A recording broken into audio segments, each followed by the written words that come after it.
Hello guys, अपन बात कर रहे थे ऑप्टिकल आइसोमेरिज्म में आइसोमर्स का नाम देने के लिए उनको डिफर करने के मेथड्स की, और उसके अंदर अपन ने दो मेथड्स अब तक सीख लिए थे। एक आरएस नेमिंग था और एक डी, स्मॉल डी और स्मॉल एल नेमिंग था। अगले थर्ड नेमिंग पैटर्न की ओर जाते हैं अपन। अगला थर्ड अपना है डी और capital D and L naming system. देखिएगा, अपन ने आर और एस देखा था। किसी भी एक कंपाउंड को आर बताते हैं या एस बताते हैं, उसमें किसी भी इंडिविजुअल कंपाउंड को बताने के लिए हमें किसी और कंपाउंड का रेफरेंस लेने की जरूरत नहीं होती। इसलिए उस नामिंग सिस्टम को या उस कॉन्फ़िगरेशन को एब्सोल्यूट कॉन्फ़िगरेशन कहते हैं, क्योंकि किसी भी एक कंपाउंड का नाम दूसरे कंपाउंड पर डिपेंडेंट नहीं है। क्लियर? ये वाला जो है, इसमें क्या होगा, एक कंपाउंड एज ए अपन रेफरेंस लेंगे, किसी एक के कॉन्फ़िगरेशन को फिक्स मान लेंगे कि भाई इस पर्टिकुलर कंपाउंड का जो कॉन्फ़िगरेशन है वो डी है और इससे जो मैच करता है दूसरा कॉन्फ़िगरेशन एल है। ठीक है, और उस एक कंपाउंड को स्टैंडर्ड मान के उससे कंपेयर करते हुए बाकी कंपाउंड का नाम देंगे। इसलिए इसको बोलते हैं रिलेटिव कॉन्फ़िगरेशन। ये जो नाम देने का तरीका है इसको बोलते हैं रिलेटिव कॉन्फ़िगरेशन। और जबकि आपका जो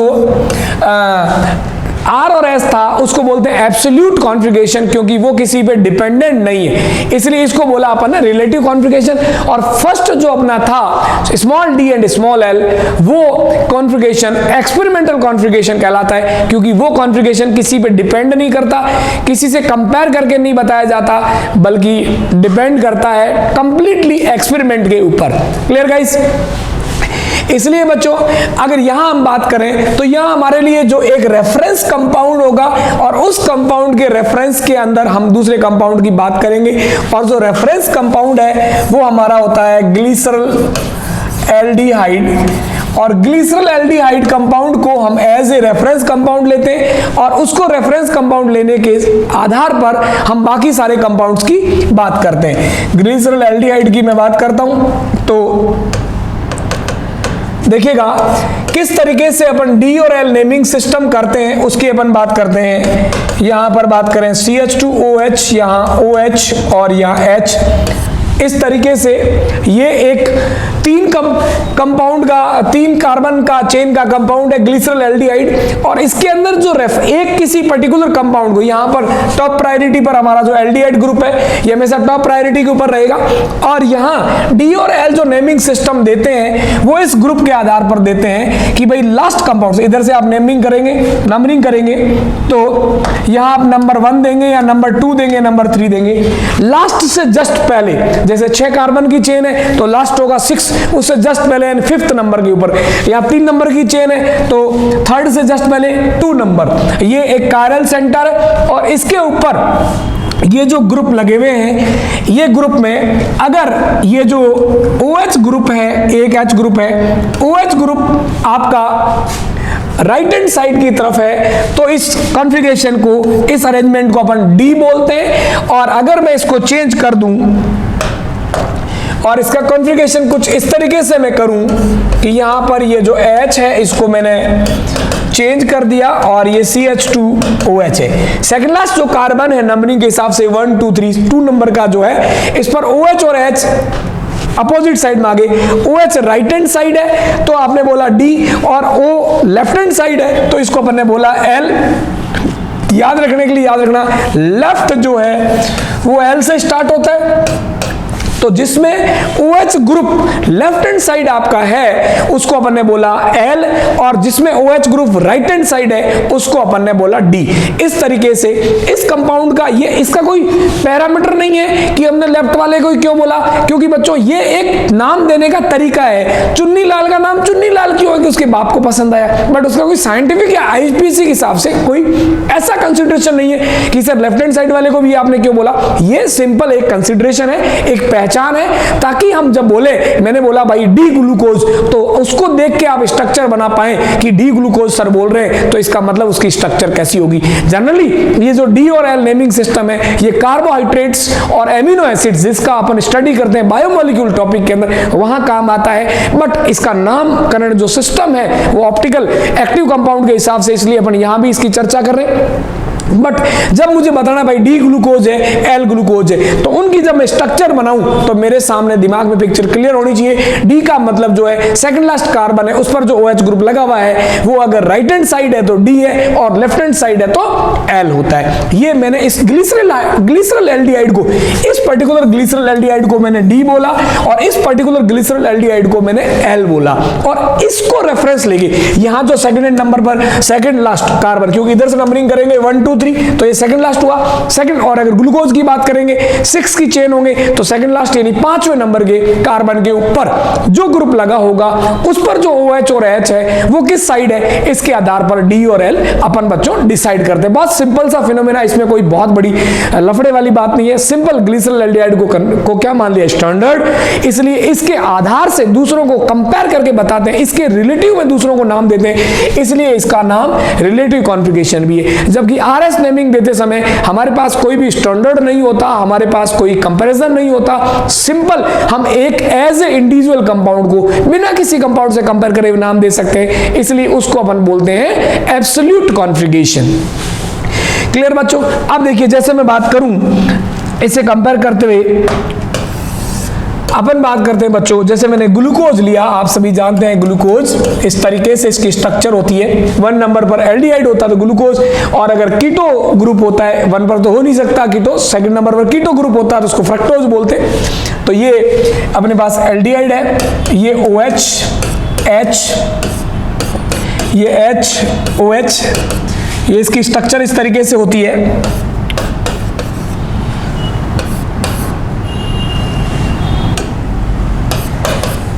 ये 4 कार्बन हुए। सबसे इंपॉर्टेंट कार्बन अब आपका आ रहा है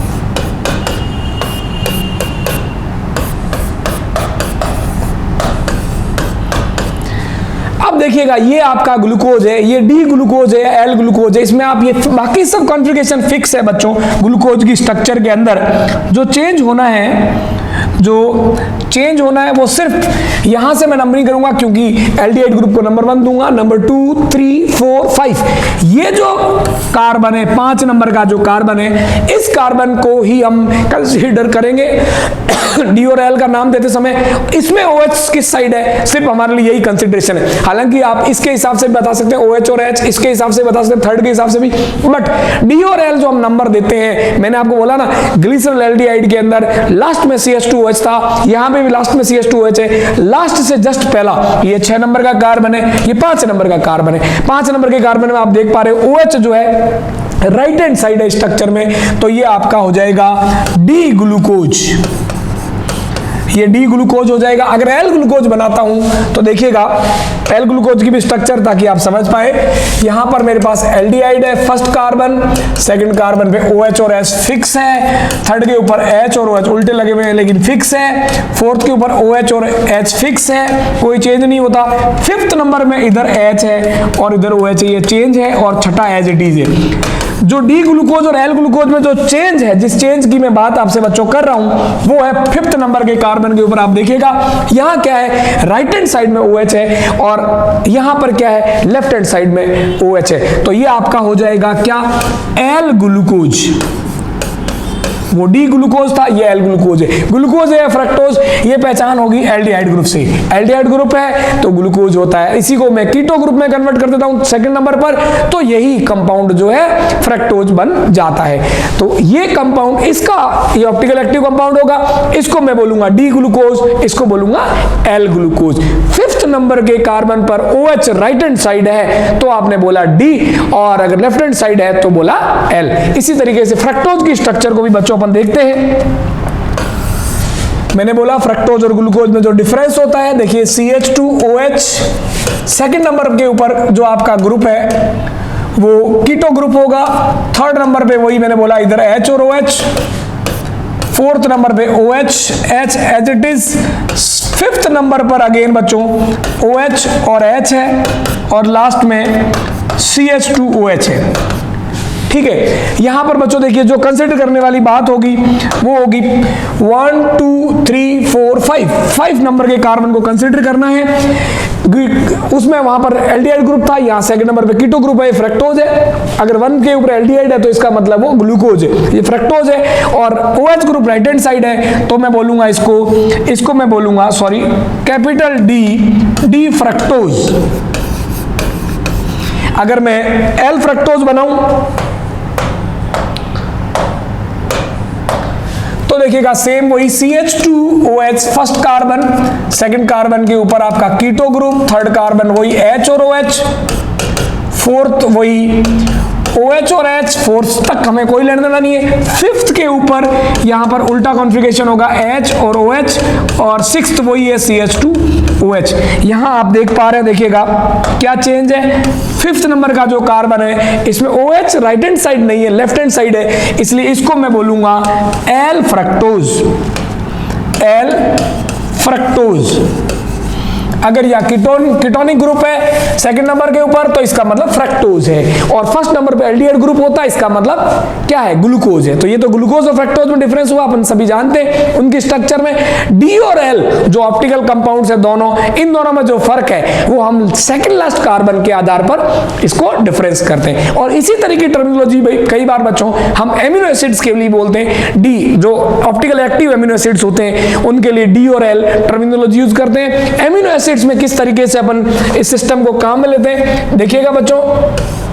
एमिनो एसिड्स में क्या होता है आपको पता ही है, एमिनो एसिड में एक एंड पे NH2 ग्रुप होता है, एक एंड पर NH2 ग्रुप होता है, और यहां पर कोई आपका R है और ये H, इस तरीके से कोई एक एमिनो एसिड है। तो जो बात हम सेकंड लास्ट कार्बन की बात करें या एल्किल ग्रुप लगाओ कोई भी, NH2 जो है NH2 और H के हिसाब से कहेंगे, OH की जगह NH2 ले लिया राइट हैंड साइड में तो ये D होगा, जो भी एमिनो एसिड का नाम है वो हो जाएगा, और यहां पर अगर ये H और इधर NH2 कर दिया तो ये आपका जो कॉन्फ़िगरेशन हो जाएगा ये L type, capital L type का हो जाएगा।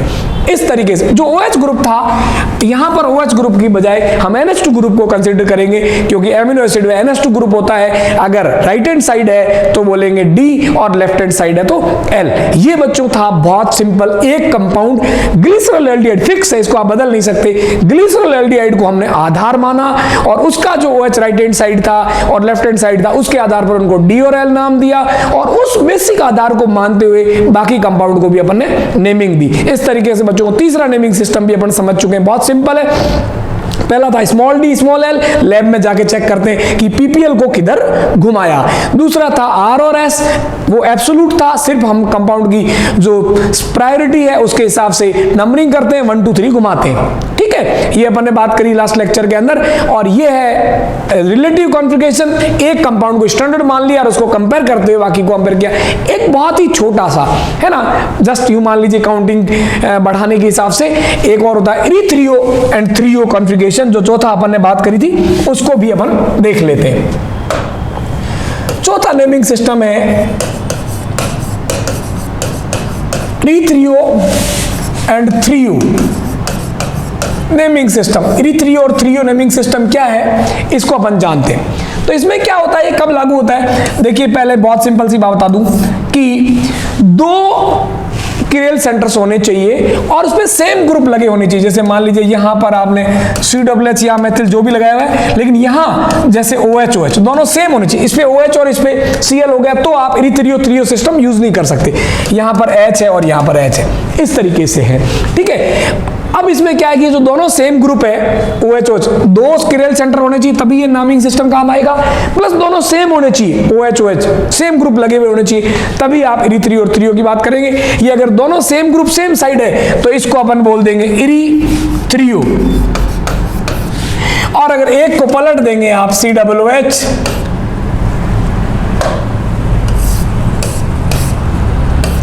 आपने एक को पलट दिया OH H और OH तो इसको अपन बोल देंगे थ्रियो। इस तरीके से इरीथ्रियो और थ्रियो की जाए OH की जगह ClCl ले लो, NH2 ले लो, कोई भी 2 किरेल सेंटर होने चाहिए प्लस दोनों सेम होने चाहिए, आपस में ये सेम होने चाहिए और सेम ग्रुप सेम साइड है इरीथ्रियो, और कोई एक अपोजिट साइड चला गया, एक से दोनों अलग अलग साइड है तो इसको अपन बोल देंगे थ्रियो। ये सिंपल सा नेमिंग सिस्टम होता है, इसको अपन बोलते हैं बच्चों इरीथ्रियो एंड थ्रियो नेमिंग सिस्टम।